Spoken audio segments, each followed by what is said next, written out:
Ollie was visiting his friend Jane, who was a geologist at the University of Illinois.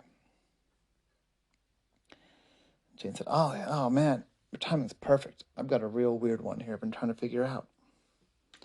I said, "Okay, tell me about it." I said, "Well, I have this meteorite sample. And, we did the atomic absorption spectra and all the different tests, isotope ratios. We're sure it's from space." I said, "Okay. But what we're actually trying to figure out is its provenance." I said, "Its provenance? What do you mean?" "Well, the university has it now, and the university's had it for almost 60 years. 60 years? I know. But we don't have a clear sense of actually who donated it. Usually when a meteorite's a rare thing. And we'd like to be able to credit the person who found it, but we don't know." I said, "Okay, well, what else do we know about it?" "Well, that's the thing. It's the other weird thing about this particular sample, this particular rock, is there's a bunch of uh, this fungal toxin on the surface of it. Like it's coated in this fungal toxin." Oh, it says you have a mystery meteorite coated in fungal toxin. Yeah, it's weird.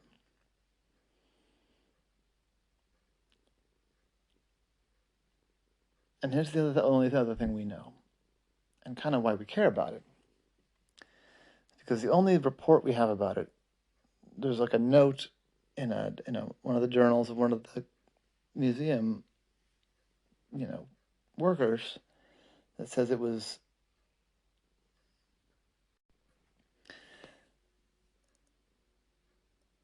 the note says that in 1962, a young black student at the university here brought in the sample.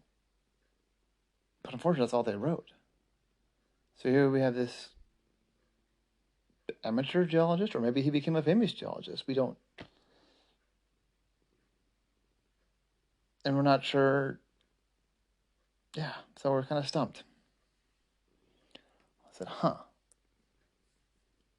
So tell me about this fungal toxin." So she gave him the name of the fungal toxin. I don't remember it right now. I said, "All right," and that's from. I got the name of the fungus, and so I went over to the agriculture department. I started asking around about this fungus. One of the professors knew all about it. I said, "Oh yeah, that's some nasty stuff." "Yeah, we've got it mostly under control most years, um, but there've been a handful of really bad outbreaks that have destroyed all the corn crops for that year." I said, "Okay, were there any really bad ones like sometime around 1962? Huh. Don't know off the top of my head, but I know exactly where we can go to look for that. Come to my office." And he plomped down this big almanac book. So this should have any major famines, any major plagues that took out crops, pestilence, all sorts of names for it. Anyway, 1962, you said? I said, "Yeah." "All right, let's see here. Nothing major in 1962, but in 1961, yeah, there was a fungal outbreak then. What was the organism again?" I said, "I think it was," and he gave out the name. I can't remember it. I probably wouldn't pronounce it right anyway. Yeah, no, that's a match right here. Actually, let's see. And looks like that was a really, really, really bad one. It was just practically all the corn in Illinois and the surrounding states was destroyed. It was in all the water sources, the whole 9 yards. And yeah, that one was really bad. People got pretty sick too. It mostly kills the corn, but because there's so much of it, it got into some other food supplies. Yeah. I said, "So when the fungus is like that," he said it got in the water. Yeah, well, more accurate to say it got on the water. A lot of these spores are super hydrophobic, so they'll form like a skin on the water. I can show you actually.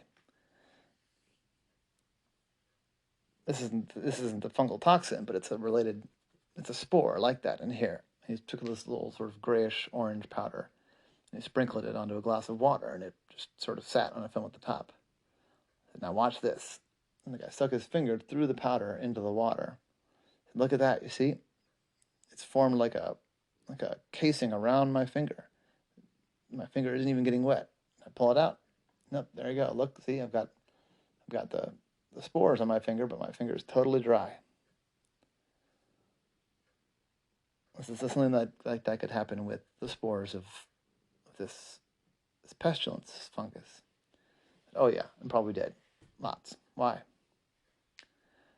We told him about the rock. I said, oh, well, yeah, no, that fits. Then yeah, if that rock, that meteorite came plunking down into a stream or a creek or a pond or something, then yeah, it would get all covered in that. Yeah. And yeah, if it was coming in hot, it would probably stick to it. Yeah, no, that fits completely. I said, all right, so 1961, you say, huh? Yeah. This is helpful. You tell me what said you were trying to figure out who donated it? That's exactly, yeah. Well, yeah, let me know how it turns out. This got me fascinated now, too. So I went back to Jane with that information. She said, well, so that confirms that it happened here in 1961. But we still haven't found the student. And Ollie says, well, good news and bad news about enrollment in University of Illinois in 1961. I said, what's that?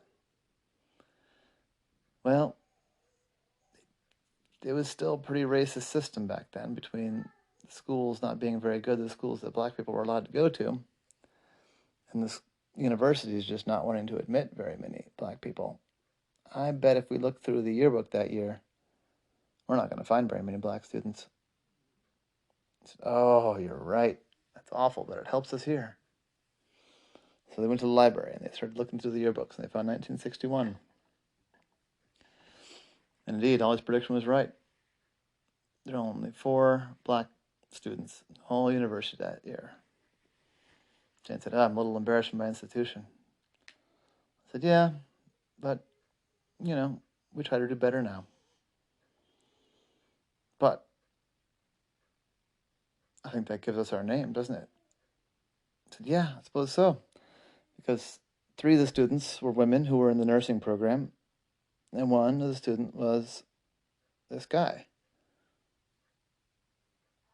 Caspian Jones, who was, a double major in economics and geology, Ollie said. So he would have known enough to recognize a meteorite and been connected enough to come and bring it in.